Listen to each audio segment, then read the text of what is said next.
Na kanë hutuar dhe kemi harruar Allahun Azza wa Jall.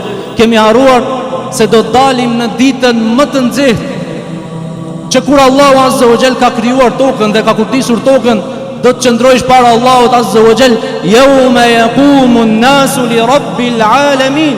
Thot Allahu Azza wa Jall për atë ditë do të qëndrojnë njerëzit para Zotit të Madh, Zotit të botrave. Këtë ditë o vëllezër ne e kemi harruar apo e harrojmë shpesh. Nga se na mashtrojnë bukuritë e dunjas, na mashtrojnë ambienti i kësaj dunjas. Mirë po, shumë prej vëllezërve dhe motrat tonë ndoshta nuk e kanë këtë komoditet të cilin ne e kemi. Pra kujtoni juve vëllezërit dhe motrat tona të cilët janë në Palestinë dhe Gaza, a e kanë këtë komoditet? A e kanë këtë rahati që të mblidhen dhe ta kujtojnë Allahun Azza wa Jall në xhami?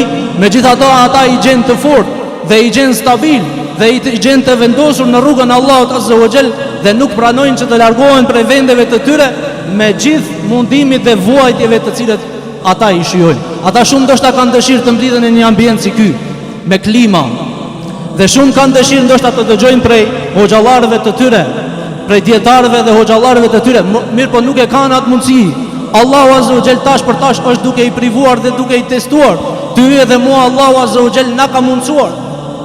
E pse ne nuk i përgjigjemi thirrjeve ku Allahu Azza wa Jall është i kënaqur që të prezantohet në ato vende? Pse ne nuk i përgjigjemi? Vallë çka na largon?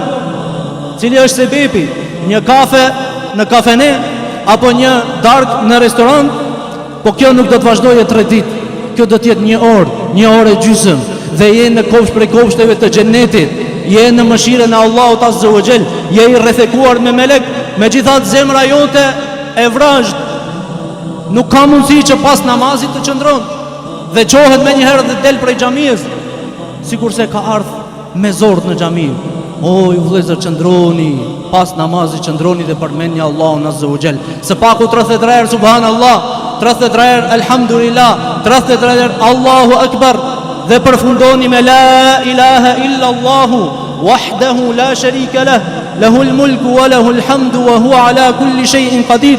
Tha pejgamberi sallallahu alaihi wasallam se i shlyhen të gjitha gjunahet, edhe nëse janë sa shkumba e detit.